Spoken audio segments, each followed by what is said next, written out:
All right, everyone, what I predicted is coming true once again. I wonder how that happens as we get ready for South Carolina's primary, as we get ready for them to vote. And it looks like Biden might actually win a state. He feels special. Too bad on Super Tuesday Bernie Sanders might walk away with 9 or 10 of them.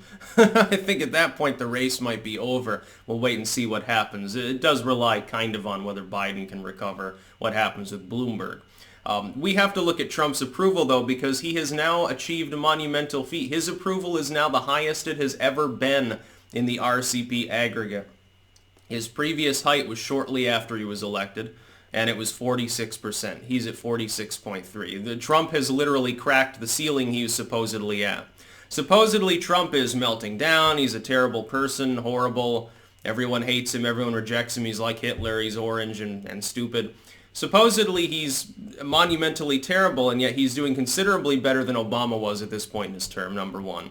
He's approaching the so-called magic number of 47%, which I don't acknowledge as actually meaningful, but it means something to the legacy media, I guess.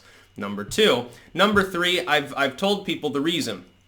It's not just economic. Part of it is the economy is going well. By the way, that could change because of coronavirus. We do have to keep that in mind. He could end up getting stuck with the blame for something that originated in communist China, of all places.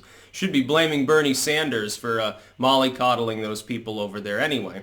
That could happen. But number two is he's being compared to the Democrats. This is just more evidence that the speculation has been correct all along. The Democratic field is very, very weak and is antagonistic, hostile, and rubbing people the wrong way. And every time they do stupid shit, Trump capitalizes upon this. The one greatest strategic strength he has right now is that he's very good at pushing their buttons, getting them to attack one another or to attack him in a stupid manner, and then capitalizing upon that for strategic purposes. That's what Trump's been doing, and it's working. The proof is in the pudding. His disapproval is now at a low that he hasn't seen since early 2017. It's not the lowest it's been. Of course, his disapproval was a few points lower than that very early on, like within weeks of him being elected. But it's getting there and still falling. You could see an inversion at some point where his approval is actually in the positive range. It could happen. It only needs to swing a few points in both directions. Do I expect that before the election? I'm not sure. It seems to me that timeline-wise, he has time to rise a couple of points, certainly. He has time to hit 48, 49, potentially. Does he have time to invert and also have his disapproval fall below 50? I don't know, as far as an aggregated total goes. But he doesn't even need that. Obama got reelected despite having an approval rating in the mid-40s. I can't remember what Bush's was. It wasn't that great. And this can happen. Jimmy Carter, of course, was below that, didn't get reelected. I think Herbert Walker came in below the margin as well. Obama had been sort of the gold standard of the cutoff of 47 because that's what he was at while being reelected, and that had been, I believe, the lowest since then. I think 45 would be doable. It depends on who your opponent is and whether there's a strong third-party option. Do I expect a strong third party to show up? No, not in this political climate.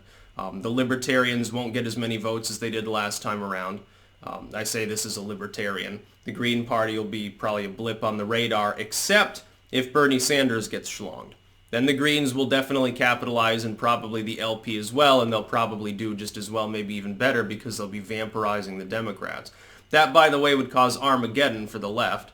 They'd have plenty of people to blame. I know that they themselves wouldn't blame themselves because they have no introspective capabilities. The DNC would clam up and refuse to look inwards, refuse to look inside themselves and see the monster that everyone else sees. Everyone else sees a bunch of weakness and ineptitude or outright corruption. That's why Trump's approval is now at an all-time high now. As of the last maybe 48 hours, you've got slight economic shuddering. I don't expect that to really hit the economy. I don't know that there's going to be a recession due to coronavirus. Jury's still out. It could happen, I guess. We have to wait and see the world response, I suppose. That being said, I would expect him to be reelected anyway. Because he can just come out and say, look, all other markers are still largely positive, and, coronavirus is sort of out of my hands. The Chinese communists are responsible for that one. And that would work probably for his core fans. And keep in mind, this is not just Trump and Trump's core fans. His approval of 46 before also encompassed all of those Rust Belt working class Democrats that defected to him. I think that they're largely still on board. He is actually expanding his coalition beyond 2016 levels. He is now at an approval rating that would be commensurate with him increasing his popular vote share over what he was at before.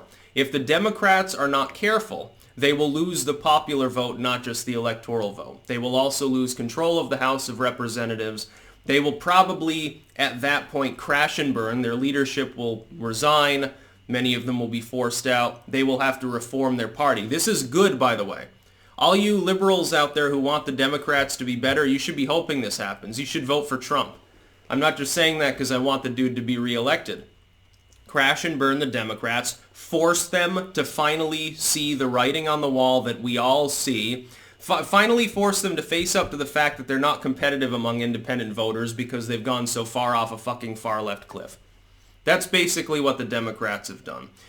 Trump's approval now 0.3 above.